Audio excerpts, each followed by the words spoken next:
2022 के चुनाव की क्या हवा है पहाड़ में, ये जानने के लिए जैसा कि आप जानते हैं कि मैं पहाड़ों की ओर हूँ। इस वक्त मैं देहरादून से निकला तो मसूरी के रास्ते में मुझे कई ऐसे नौजवान मिले जो कहते हैं कि अगर यंग इंडिया में यूथ पॉलिटिक्स को करना है तो पार्टी कोई भी हो, फिर वो चाहे आम आदमी पार्टी हो, कांग्रेस हो या भाजपा हो, वो सिर्फ वादे ना करे युवाओं से, उन्हें टिकट दे, उन्हें प्रतिनिधित्व दे, उन्हें विधानसभा और लोकसभा में चुन कर भेजे ताकि जो यंग इंडिया की पॉलिटिक्स है कर सकें। ऐसे ही एक युवा है, सुशांत हैं, जो हमें इस सफ़र के दौरान मिले हैं, जो यंग इंडिया की बात करते हैं और यूथ पॉलिटिक्स के बड़े हिमायती हैं। सुशांत जी, आपको लगता है कि जिस तरह से तमाम सियासी पार्टियां हैं वो कहती हैं यंग जो हमारी इंडिया है इसमें नौजवानों को मौका मिलना चाहिए, क्या सिर्फ वादे से मौका मिलेगा या उन्हें मौका वाकई देना होगा?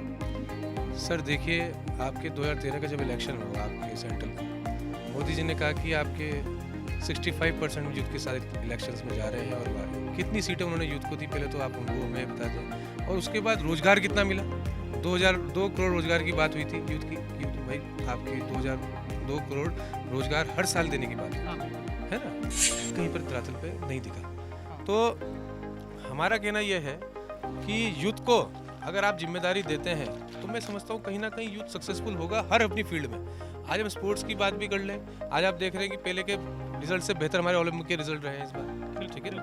और हर साल मतलब हर 4 साल में ये आपके निखर रहे हैं। और मैं समझता हूँ अगर पॉलिटिक्स अगर हर चीज़ से हट जाए और यूथ को अच्छी तरह एक मौका मिले, उनके काबिलियत के दम पे उनका चयन हो, तो मैं समझता हूँ हर क्षेत्र में यूथ आगे बढ़ेगा। अच्छा, यूथ की समस्याएं दरअसल हैं क्या? क्योंकि हम कहते हैं एम्प्लॉयमेंट, हम कहते हैं कि उन्हें जो है सेल्फ मेड बनाना है, हम कहते हैं कि हमें स्किल इंडिया को जोड़ देना है, मेक इन इंडिया करना है, लेकिन क्या सरकारें सिर्फ वादे और बड़े बड़े योजनाओं तक ही रह जाती है? यूथ हमारा आज भी स्ट्रगल कर रहा है। सर देखिए, सबसे पहले मैं आपका थोड़ा सा ध्यान केंद्रित करना चाहूँगा कि जो हमारी एजुकेशन जो एक पॉलिसी है इसको थोड़ा चेंज करने की ज़रूरत है। हमें प्रैक्टिकल नॉलेज देना बहुत ज़रूरी है, साथ साथ थ्योरी उसमें जाने के लिए। क्योंकि क्या है कि आप देखेंगे चाइना में एक बच्चे के ऊपर $1800 खर्च होते हैं साल में, जो कि इंडिया के सिर्फ $200 है। तो हम कहाँ उनसे कंपटीशन कर पाएंगे? कंपटीशन करने के लिए आप देखिए, से मेरा मानना है कि प्रैक्टिकल नॉलेज देने के लिए, चाहे वो बच्चा फर्नीचर में जा रहा हो, चाहे वो इंजीनियरिंग के कुछ करना चाह रहा हो, चाहे वो डॉक्टरी केमिस्ट्री लैब में कुछ करना चाह रहा हो, उनको ये नॉलेज देना बहुत ज़रूरी है। अच्छा, जो हमारे सरकार के जो सरकारी स्कूल हैं, सरकार कहती है राज्य में हो चाहे केंद्र में हो, हम नई एजुकेशन पॉलिसी लाएंगे, कंप्यूटराइज करेंगे, डिजिटल लैब करेंगे, क्लासेस करेंगे, लेकिन जो हमारे पहाड़ हैं, जो अच्छा पहाड़ से बिलोंग कर रहे हैं, पहाड़ के स्कूल में ना टीचर है, ना फैसिलिटी है, बच्चे कई किलोमीटर दूर पैदल चलते हैं। क्या ये सरकारों को नहीं दिखता है जो असली समस्या है वो तो सरकारी स्कूलों की बदहाली है?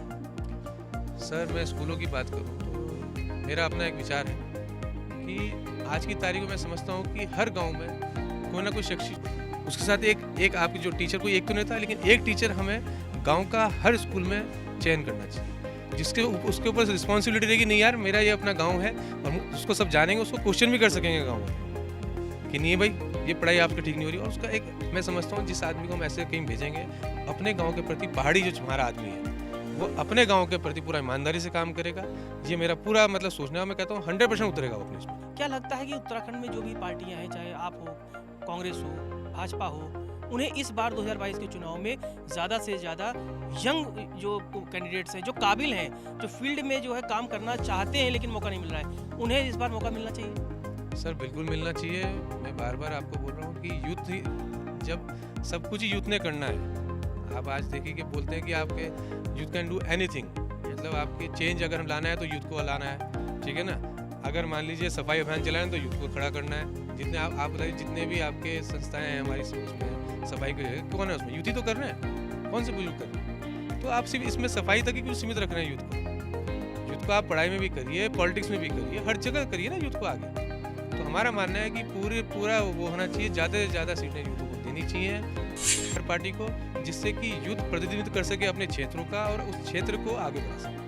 तो सुशांत के पास जो लोग आते हैं, यूथ आते हैं, जो आपके फ्रेंड्स होते हैं, वो आपको कितना मोटिवेट करते हैं कि नहीं सुशांत जी आप आगे आइए, आप पॉलिटिक्स में आइए और बड़े पैमाने पर जो है राजनीति करिए, क्योंकि अगर पार्टियां नहीं ध्यान दे रही हैं तो हमें ही आगे बढ़ना पड़ेगा?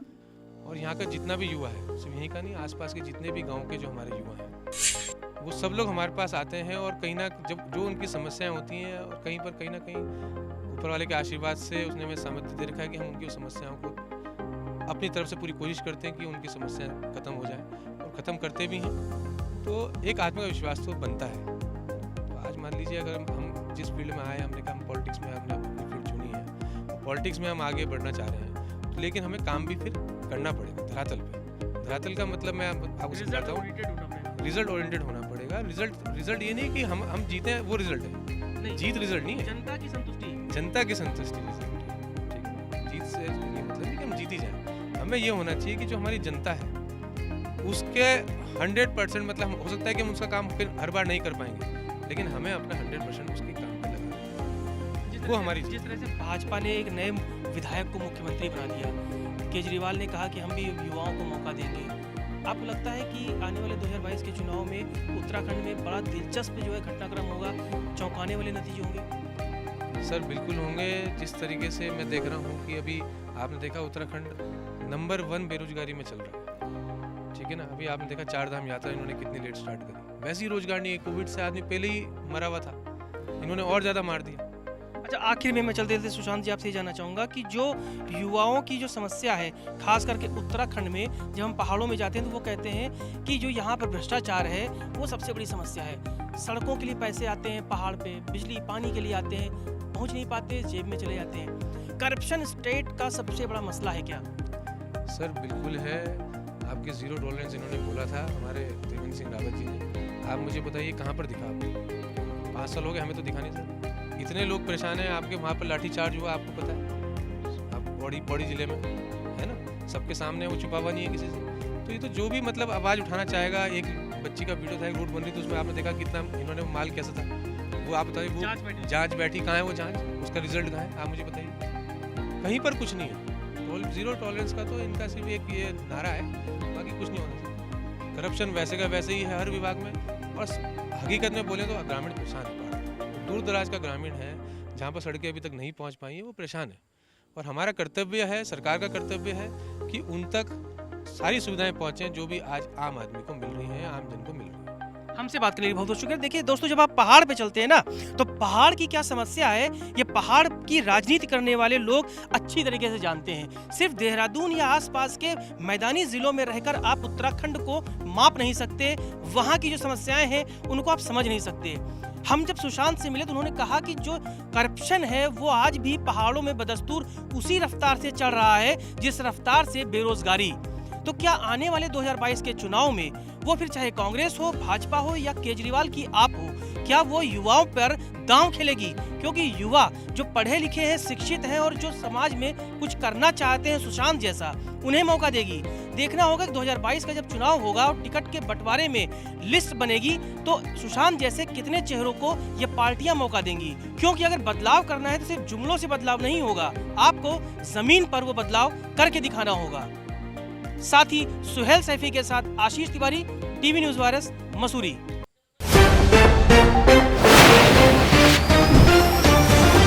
सत्य के साथ